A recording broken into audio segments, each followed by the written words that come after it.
2차 대전 때의 일입니다. 독일이 프랑스를 침공했습니다. 근데 사실 당시에 프랑스가 독일보다 훨씬 군사력이 강했거든요. 그래서 독일은 정면 승부를 할 수가 없으니까 기습을 하기로 마음을 먹습니다. 그리고 결국은 그 기습이 성공을 했습니다. 그런데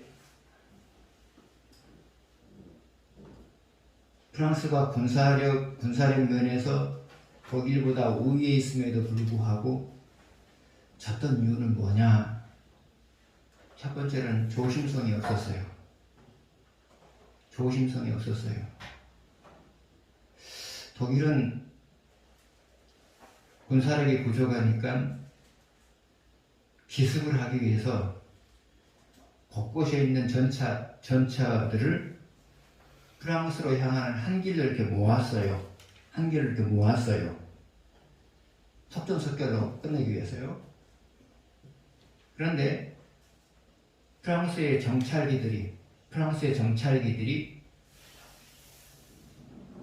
그 길에 늘어서 있는 독일의 전차들을 보았단 말이죠. 그래서 상부에 보고를 했는데 상부 사람들이 그 보고를 무시해버렸어요. 만약에 그때 그 보고를 그대로 받아들여가지고 길거리에 서 있는 독일의 전차들을 비행기를 통해서 폭격해버렸다면 그 독일에 있는 모든 전차들이 다 파괴된단 말이죠. 그러면 독일은 더 이상 2차 대전을 수행할 만한 능력이 없어져 버리게 됐단 말이죠. 조심성이 없었어요. 경고를 줬음에도 불구하고 조심성이 없었어요. 그리고 그 전차 부대가 프랑스로 들어오는 순간에 프랑스는 그 준비를 하지 않고 있었어요. 그래서 그냥 속수무책으로 당했어요. 그리고 프랑스가 전쟁에서 진 또 하나 이유가 뭐냐? 두뇌 싸움에서 졌어요. 아무튼 그렇게 해서 프랑스가 속수무책으로 당하게 되자 영국이 이를 걱정스러운 모습으로 지켜보고 있었어요. 이제 프랑스마저 무너져버리면 영국밖에 안 남거든요. 근데 영국의 단독의 힘으로 독일과 싸운다고 하는 것은 불가능했어요. 그래서 걱정스러운 모습으로 프랑스를 지켜보고 있었어요. 그래서 수십만의 군대를 파병을 해요. 프랑스로요. 망해버리면 자기들도 망하니까. 그런데 영국군이 프랑스에 도착했을 때는 어떻게 해볼 수 없을 만큼 이미 전세가 기울어져 있었어요. 그래서 영국군과 프랑스군은 계속 독일군에 의해서 쫓겨갔어요. 그리고 독일군은 의도적으로 댕게르크라고 하는 지역으로 프랑스하고 영국의 연합군을 이렇게 몰아갔어요. 점점 이제 포위망이 좁혀오는 거예요. 댕게르크는 해안이거든요. 점점 이제 포위망이 좁혀오는 거예요. 그러다가 이제 포위되면 몰살당하는 거예요. 그때 이제 영국에서는 라디오 방송을 통하여서 전 국민에게 기도를 요청을 해요. 전 국민에게 기도를 요청한단 말이죠. 왜냐하면 이제 영국도 수십만을 파견했잖아요. 그 군대가 죽어버리면 싸울 힘이 없어요. 영국도. 그래서 수십만을 살리기 위해서 이제 기도를 하는 거예요. 전 국민이 기도를 하는 거예요.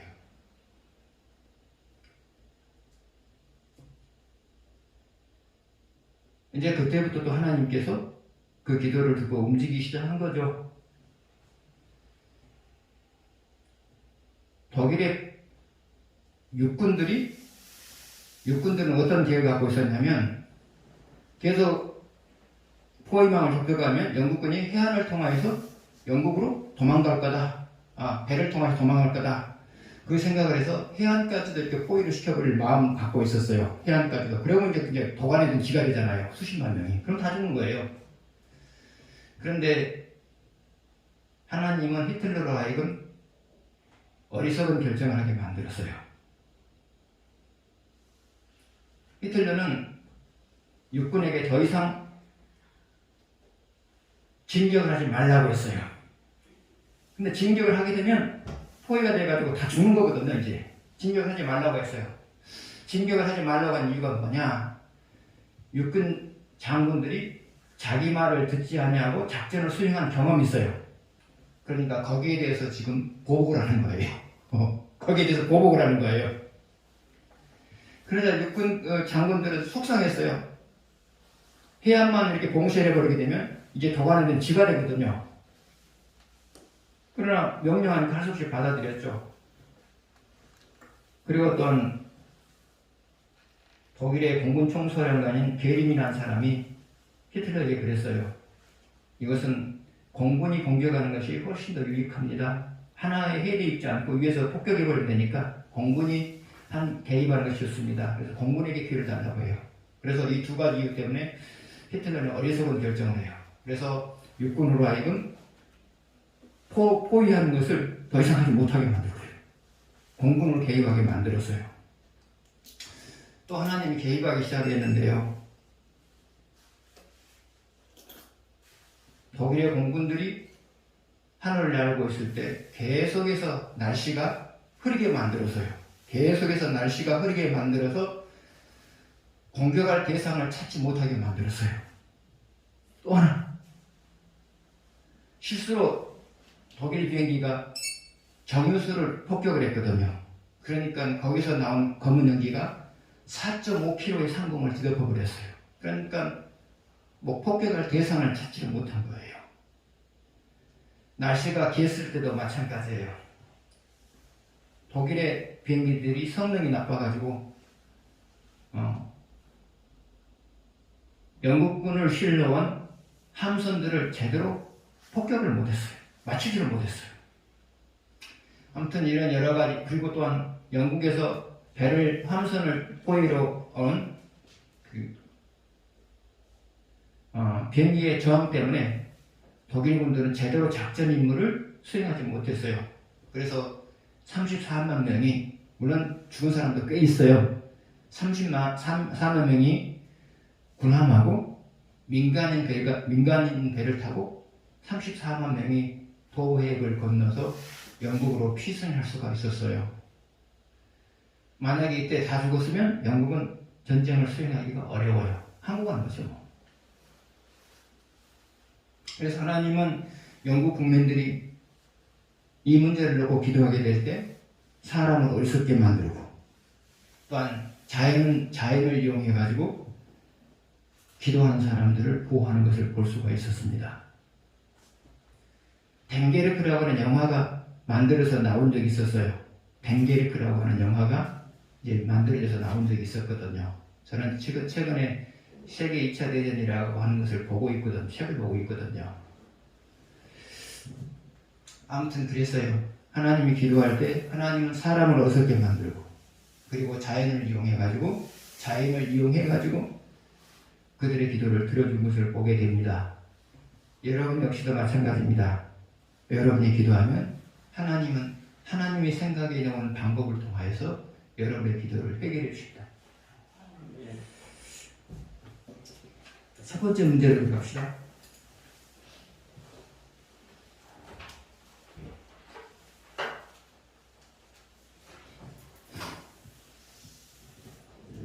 한 신학생이 빚을 많이 진 채로 죽었다. 그런데 그의 부인이 빚을 갚지 못하자 채주는 그의 두 아들을 종으로 데려가고자 한다. 그래서 그의 아내가 엘리사를 찾아와 빚 문제를 해결해 달라고 한다.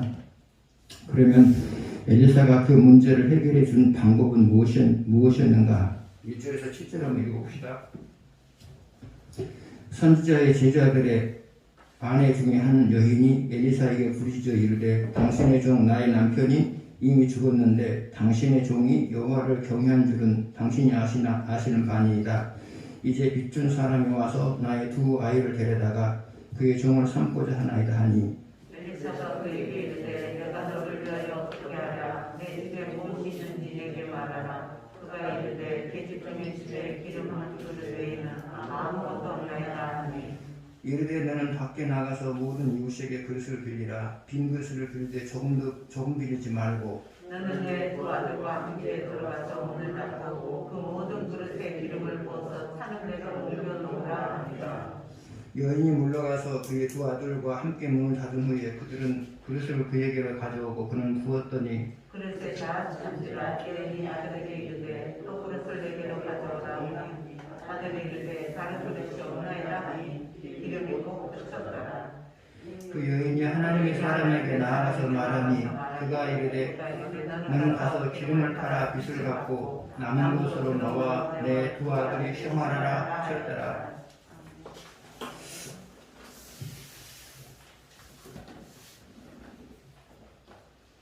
신학생이 빚을 많이 진 채로 죽었어요.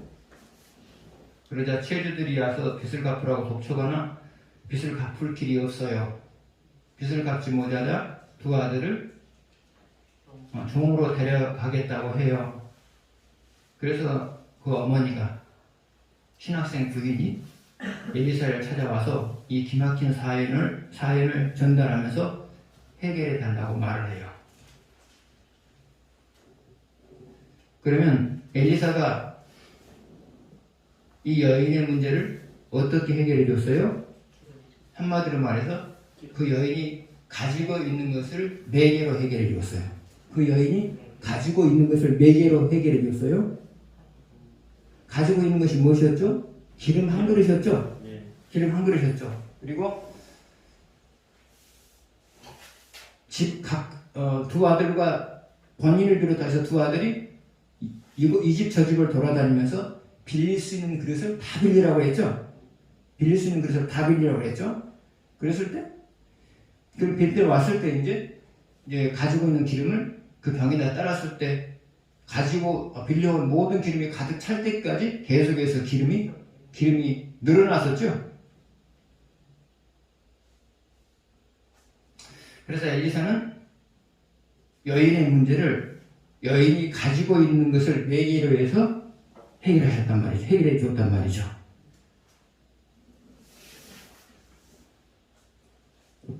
만약에 여러분이 빚을 졌다면 하나님께서는 여러분의 빚 문제를 어떻게 해결할까요?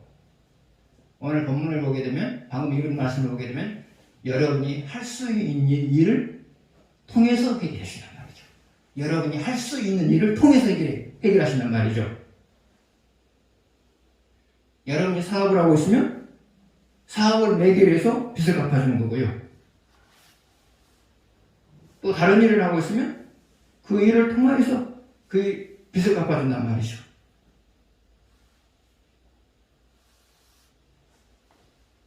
그래서 하나님은 여러분이 가지고 있는 것을 매개로 해서 여러분의 인생의 문제를 해결하세요.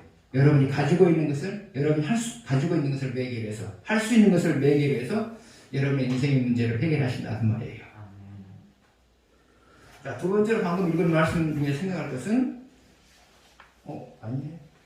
없네. 자, 우리가 또 하나 생각할 것이 있죠? 그게 뭐냐? 빚을 갚아달라고 했을 때 얼마만큼 재물을 주었나요? 빚을 갚고 살 수 있을 만큼, 빚을 갚고 생활할 수 있을 만큼 주었죠. 근데 빚을 갚아달라고 했죠. 빚을 갚아달라고 했는데 엘리야라고 해도 하나님이라고 말하게 되죠. 엘리야라기보다도 엘리야가 하나님이 얼마만큼 주셨죠? 빚을 갚고 생활할 수 있을 만큼, 빚을 갚고 생활할 수 있을 만큼 하나님께서 주셨다는 사실이에요.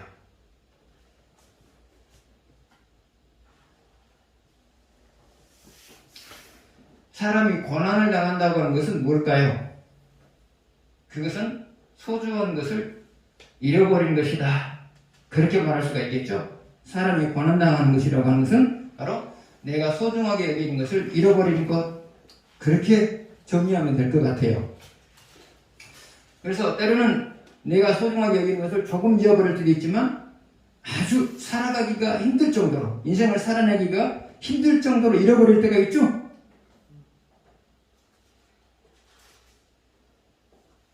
그런데 하나님은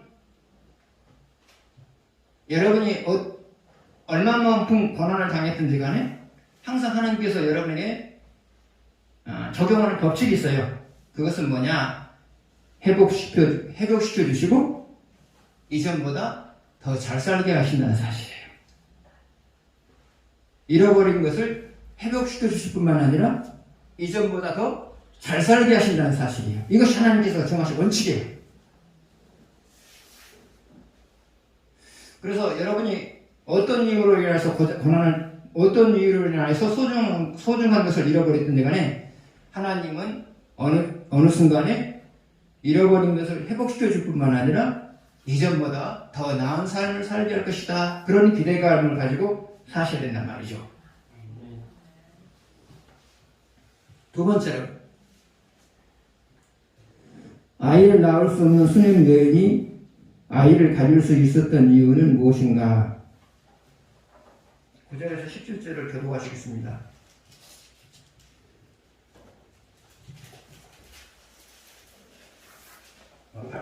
8절에서요. 하루는 엘리사가 수넴에 이르렀더니 거기에 한 귀한 여인이 그를 간곤하여 음식을 먹게 하였으므로 엘리사가 그곳을 지날 때마다 음식을 먹으러 그리로 들어갔더라. 여인이 그의 남편에게 이르되 항상 우리를 지나가는 이 사람은 하나님을 한 사람인 줄을 내가 아노니 청하건대 우리가 그를 위하여 작은 방을 담위에 만들고 침상과 책상과 의자와 촛대를 두사이다. 그가 우리에게 이르면 거기에 머물리라 하였더라. 하루는 엘리사가 거기에 이르러 오감에 들어가더니 자기 사한 게하시에게 이르되 이 수냄 여인을 불러오라 하니 곧 여인을 부르며 여인이 그 앞에 선지라. 엘리사가 자기 사한에게 이르되 너는 그에게 이르라 내가 이같이 주를 위하여 새침한 배려를 하는도다. 내가 너를 위하여 무엇을 하냐 왕에게나 사령관에게나 손을 구할 것이 있느냐 하니 여인이 이르되 나는 내 백성 중에 거주하나이다. 엘리사가 이르되 그러면 그를 위하여 무엇을 하여야 할까 하니 게하시가 대답하되 참으로 이 여인은 아들이 없고 그 남편은 늙었나이다 하니 이르되 다시 부르라 하여 부르면 여인이 문에 서니라. 엘리사가 이르되 한 해가 지나 이때쯤에 내가 아들을 안으리라 하니 여인이 이르되 아니로소이다. 내 주 하나님의 사람이여 당신의 계집종을 속이지 마옵소서 하니라. 여인이 가니까여 한 해가 지나 이때쯤에 엘리사가 여인에게 말한 대로 아들을 낳았다. 수냄 여인은 아이를 가질 때가 지났어요.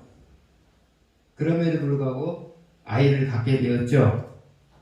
그러면 수냄 여인이 아이를 갖게 된 이유가 뭐였죠? 그것은 하나님의 사람을 마음을 다해서 대접했기 때문이죠. 하나님의 사람을 마음을 다해서 대접했기 때문이죠. 구체적으로 말하면 무엇이었어요? 음식을 제공했고 때로는 그쪽에 들리게 됐을 때, 스님에 들리게 됐을 때 쉬었다 갈 수 있도록 다락방도, 옥탑방이라고 해야 되나요? 옥탑방도 이렇게 마련해 주었죠. 사실 이것은 쉬운 일이 아니죠.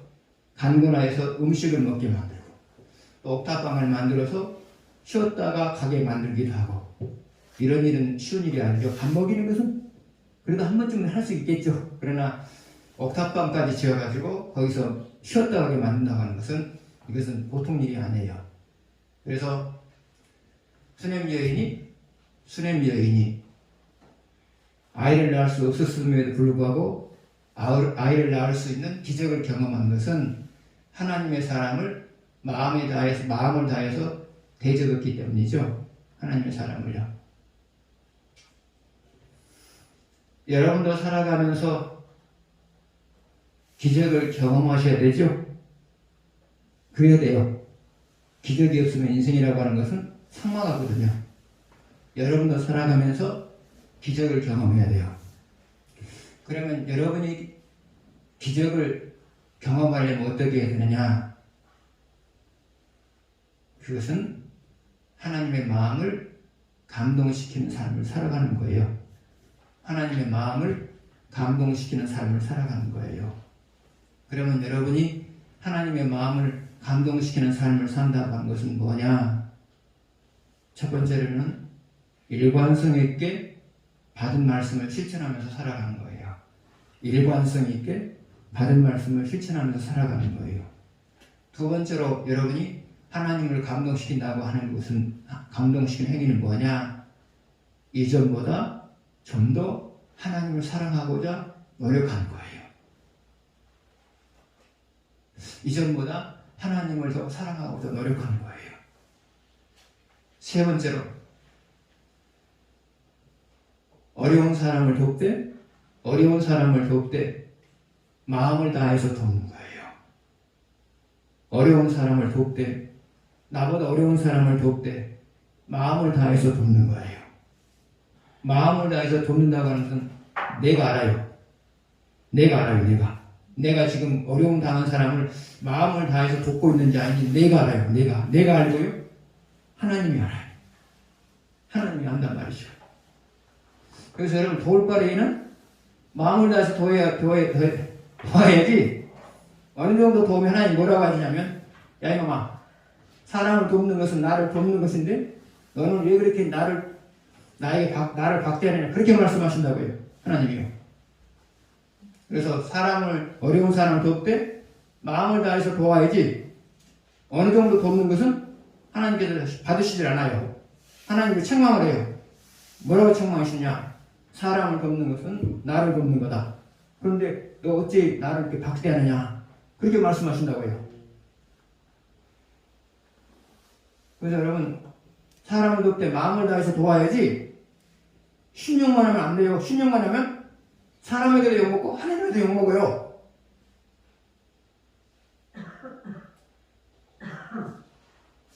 세 가지를 기억하십시오. 하나님을 감동시키는 방법이 뭐라고요? 일관성 있게 받은 말씀대로 살아가는 거고요. 두 번째는 뭐라고 그랬죠?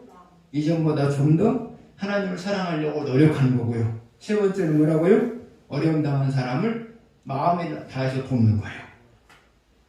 적어도 여러분이 이런 삶들을 살아가려고 노력하게 되면 여러분의 삶 속에 기적이 나타나요. 기적이 나타난다고요. 우리는 광야 같은 세상을 살고 있어요. 기적이 없으면 삶이 너무 몸이 건조해져요. 기적이 바로 우리 삶의 윤활유를 제공해요. 행복할 수 있도록. 그래서 여러분, 신앙생활 할 바에는 하나님을 감동시키는 정도로 하셔야지, 어느 정도로 신앙생활을 어느 정도로 해버리게 되면 이것도 아니고 저것도 아니고 이것도 아니고 저것도 아니란 말이죠. 그래서 할 바에는 하나님을 감동시키도록 하십시오. 수냄 여인 구제하는 모습이 하나님을 감동시키고도 남음이 있었어요. 그래서 아이를 가질 수 없는 사람이 아이를 가질 수가 있었던 거죠. 다음 세 번째, 기적을 베풀어 낳은 아이를 죽였다가 살리신 이유는 무엇인가? 하나님이 기적을 베풀어 낳은 아이를 죽였다가 살리신 이유는 무엇인가? 18절에서 37절입니다. 다소 깁니다만 내용이 재밌어요.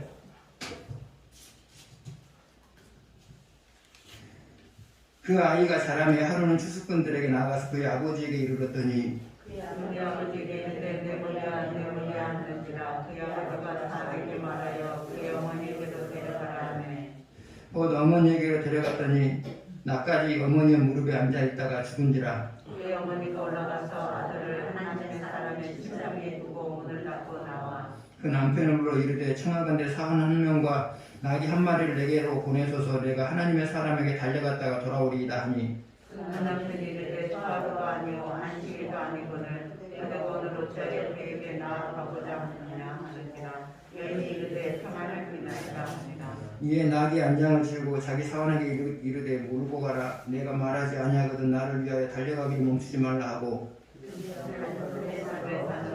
하나님의 사람에게로 나아가니라.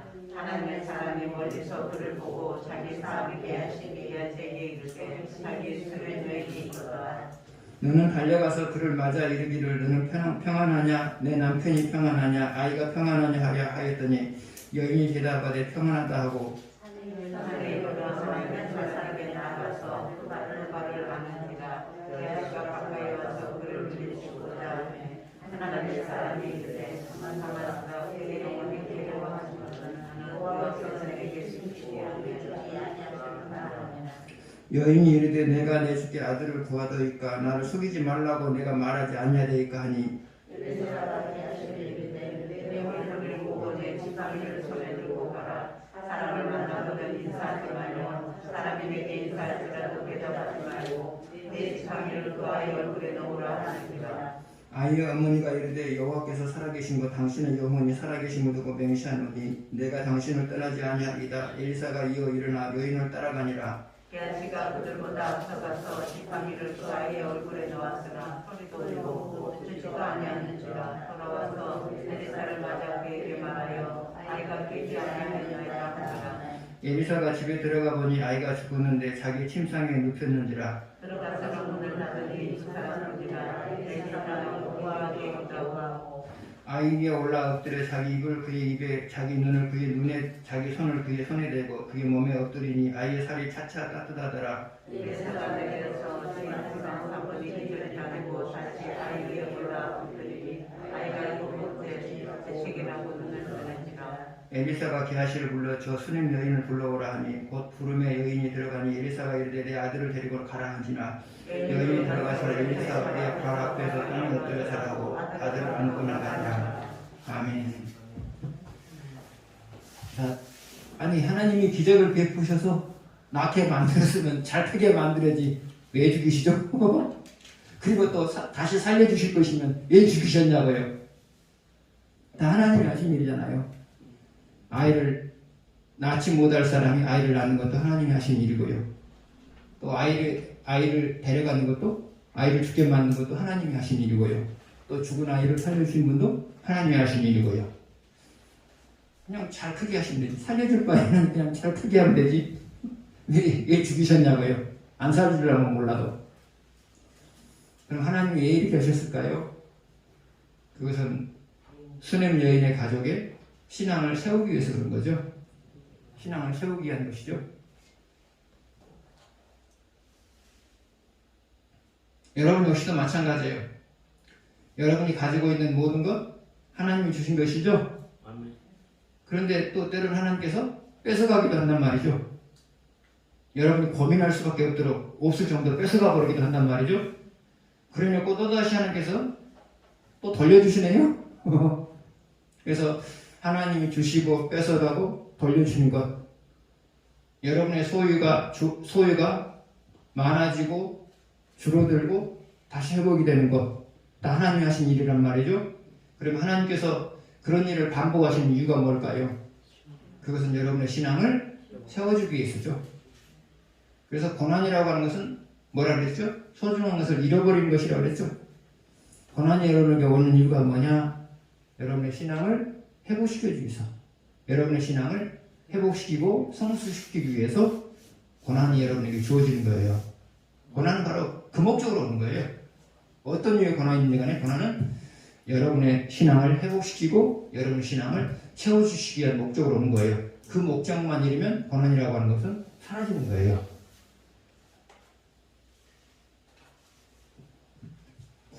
그 다음에 마지막으로 보시겠습니다. 엘리야가 길갈에서 행한 두 가지 기적은 무엇인가? 두 가지 기적이 나오죠. 먼저 38절에서 41절 봅시다.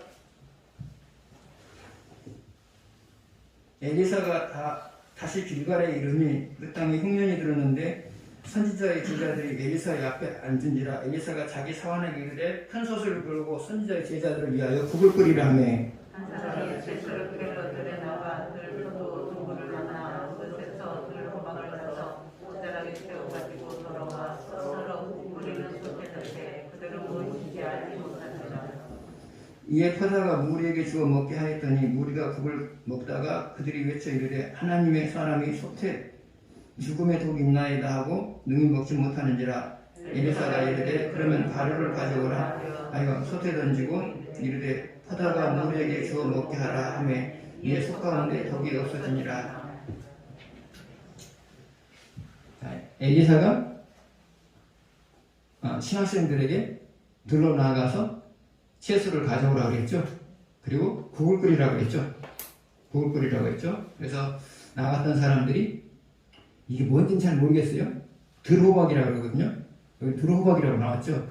들호박을 따가지고 와가지고 국을 끓였어요. 그래서 이제 그것을 퍼서 나눠줘요. 그래서 근데 어떤 사람이 제일 먼저 먹어본 사람이 먹어보고는 그 속에 독이 들어있다는 것을 알아요. 그래서 엘리사에게 말해요. 먹을 수 없는 국입니다. 이렇게 말을 해요. 먹을 수 없는 국입니다. 그랬을 때 엘리사가 어떻게 해결을 해요? 가루를 넣음으로 인하여서 가루를 가져오게 하고 그 가루를 넣음으로 인하여서 해독을 시켜요. 근데 여러분 그 가루가 해독제였을까요? 그냥 가루였을까요? 그냥 가루였죠? 그냥 가루였죠?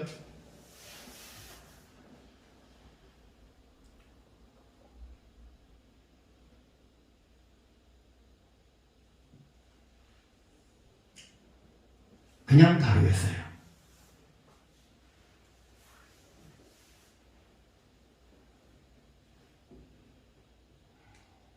제자들에게 가루를 가져오라고 하는 이유는 뭘까요? 가루를 가져오라고 엘리사가 그냥 해독해도 되잖아요. 가루를 가져오라고 한 이유가 뭘까요? 그것은 하나님이 시키신 대로 하면 기적이 일어난다는 것을 보여주시기 위해서죠. 하나님께서 무엇을 시키든지 시키는 대로 하면 기적이 일어난다는 것을 가르쳐주기 위해서이죠. 가루 넣고 안 넣고는 아무런 의미가 없어요. 가루가 해독제가 아니니까요. 지금 적어도 여기 신학생들은 엘리사가 하는 말들은 하나님의 뜻에 하나님께서 하시는 대로 움직이는 사람이다. 그런 인식이 돼 있잖아요. 그래서 가루를 가져오라. 하나님께서 시켜서 그런가 보다. 그렇게 받아들인 거예요. 그래서 그것을 근거로 가져와서 그것을 넣었을 때 해독이 됐죠. 그래서 여기서 말하고자 하는 그거죠. 하나님이 시키신 대로 하게 되면 기적이 일어난다. 하나님께서 무엇을 시키든지 시키신 대로 하면 기적이 일어난다. 이것을 지금 학생들에게 가르치고자 하는 거죠. 아무튼 결론적으로 말하면 하나님이 먹을 수 없는 국을 먹을 수 있는 국으로 바꿔놨다는 사실이죠. 핵심은 그거예요. 하나님이 먹을 수 없는 국을 먹을 수 있는 국으로 바꿔놨다는 거죠.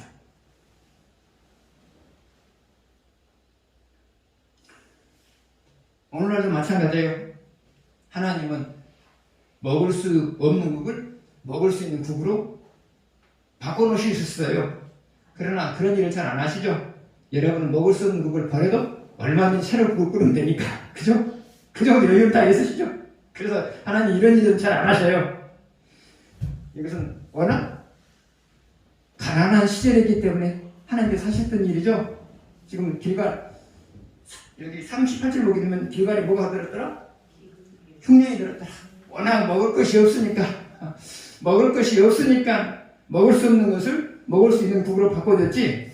먹을 수 있는 충분했으면 선지자들도 말 필요 없어요. 그냥 쏟아버리고 다시 끓이면 돼요. 워낙 없을 때니까 이렇게 했단 말이죠. 하나님 상황에 따라 하신 거예요. 워낙 없을 때는 먹을 수 없는 것을 먹을 수 있는 것을 바꿔줄 수도 있기도 하고요. 요즘 같은 경우는 먹을 수 없는 것은 버리고 새로 먹을 수 있을 만큼 여유 주시는 거고요. 그런데 한 가지 또 중요한 게 있어요. 하나님은 쓸모없는 사람을 얼마든지 쓸모있는 사람으로 바꿀 수 있다.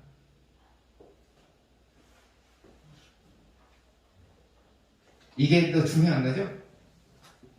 하나님은 쓸모없는 사람을 얼마든지 쓸모있는 사람으로 바꿀 수 있다. 하나님 그러신 분이에요. 그럼 사람이 쓸모있다고 하는 것은 무엇일까요? 첫 번째로는 인격적으로 사람에게 선한 영향을 끼치면서 살아가는 것. 인격적으로 사람에게 선한 영향을 끼치면서 살아가는 것. 이게 바로 쓸모있는 사람이죠. 두 번째로 내 인생의 문제를 잘 해결해 나가는 사람. 이게 바로 쓸모있는 사람이죠. 이 두 가지가 다 갖춰졌을 때 쓸모있는 사람이지, 인격적으로 사람들의 본을 보여주면서도 자기 인생의 문제를 해결하지 못하면 그 사람은 쓸모있는 사람이라고 말할 수가 없죠. 또한 자기 인생의 문제를 잘 해결해 나가지만 사람들에게 인격적으로 선한 영향을 끼치지 못한다면 그 사람도 쓸모있는 사람이라고 말할 수가 없죠. 그래서 쓸모있는 사람은 두 가지 다 갖춰야 돼요. 하나는 인격적으로 사람들에게 선한 영향을 끼치는 사람하는 거고요. 또 하나는 자기 인생의 문제를 잘 해결해 나가는 것이고요. 그런데 이 두 가지가 언제 만들어져 가느냐? 신앙생활을 하게 되면 자연스럽게 신앙생활을 하면서 말씀을 받아들이면 신앙생활을 하면서 말씀을 받아들이다 보면 자연적으로 만들어지는 거예요. 이 두 가지는요. 신앙생활을 하면서 말씀을 받아들이면 자연적으로 이것은 만들어지는 거예요. 여러분, 가장 인격적인 사람이 누구죠? 가장 인격적인 사람이 누구죠? 성경에서 말한 대로 이웃을 사랑하는 사람이 가장 인격적이죠? 근데 성경은 뭐라고 말하고 있어요? 이웃을 사랑하라고 말하고 있잖아요. 가장 인격적인 사람이 누구냐고요? 이웃을 사랑하는 사람이죠. 그래서 성경을 받아들이면 자연적으로 인격적인 사람이 되는 거예요. 자, 성경 속에는 형통할 수 있는 원리, 고난을 극복할 수 있는 원리, 고난 가운데서도 희망을 가질 수 있는 원리, 성경에서 다 말해놓고 있잖아요. 이것을 다 아는 사람은 고난을 극복할 수 있는 원리를 아는 사람, 형통할 수 있는 원리를 아는 사람, 고난 가운데서도 희망을 가지고 살아갈 줄 아는 사람, 이 정도면 인생의 문제를 잘 해결해 나가는 거죠. 그래서 여러분, 하나님의 말씀을 배우다 보면 자연적으로 인격적인 사람이 되는 거고요. 하나님의 말씀을 배우다 보면 자연적으로 인생의 문제를 잘 해결해 나갈 수 있는 사람이 되는 거예요. 그래서 하나님은 말씀을 통하여서 사람을, 쓸모없는 사람을 쓸모있는 사람으로 바꿔가는 거예요. 하나님은요. 두 번째로, 두 번째 사건은 뭐냐? 41절에서 44절입니다. 한 사람이 바알 살리사에서부터 와서 처음 만든 떡, 곧 보리떡 20개와 또 자루에 담은 채소를 하나님 사람에게 드린지라. 그가 이르되 무리에게 주어 먹게 하라. 그 사람이 이르되 어찌 이것을 100명에게 주겠나이까 하니 엘리사가 또 이르되 무리에게 주어 먹게 하라. 여호와의 말씀이 그들이 먹고 남으리라 하셨느니라. 그가 그들 앞에서 주었더니 여호와께서 말씀하신 대로 먹고 남았더라. 자, 이 사건은 보리떡 20개로 100명을 먹인 사건이죠. 보리떡 20개로 100명을 먹인 사건이란 말이죠. 이 사건은요. 그러니까 주면 계속해서 불어나는 거죠. 그냥 떡 한 개당 한 사람 먹으면 충분하나요? 충분할 수 없겠죠. 그죠? 아무튼 우리가 떡 한 개가 어느 정도 분량인지 알 수는 없지만 아무튼 그래요. 떡 20개로 100명을 먹였어요. 주면 계속 불어나요. 언제까지요?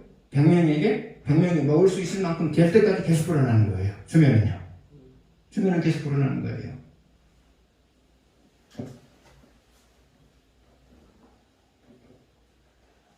그런데 여러분도 주면은 계속 불어나는 경우가 있어요. 주면은 떨어지지 않아가고 계속 불어나는 경우가 있어요. 그게 뭐냐? 첫 번째로는 하나님께 드리는 거고요. 두 번째로는 사람에게 베푸는 거고요. 하나님께 드리게 되면 계속해서 불어나요. 하나님께 여러분 재물을 드리면 계속해서 불어나요. 줄어드는 게 아니라 계속해서 불어나요. 그리고 사람에게 여러분이 재물을 베풀게 되면 줄어들지 않아요. 계속해서 불어나요. 계속해서 불어나요. 그래서 여러분, 하나님께 드리는 것, 사람에게 드리는 것 절대로 인색하면 안 되시고요. 인색하지 마시고요. 내가 마음을 다해서 드린다 생각하시고 드리세요. 그랬을 때 여러분 절대로 줄어들지 않고요. 불어나는 것을 경험하게 될 거예요.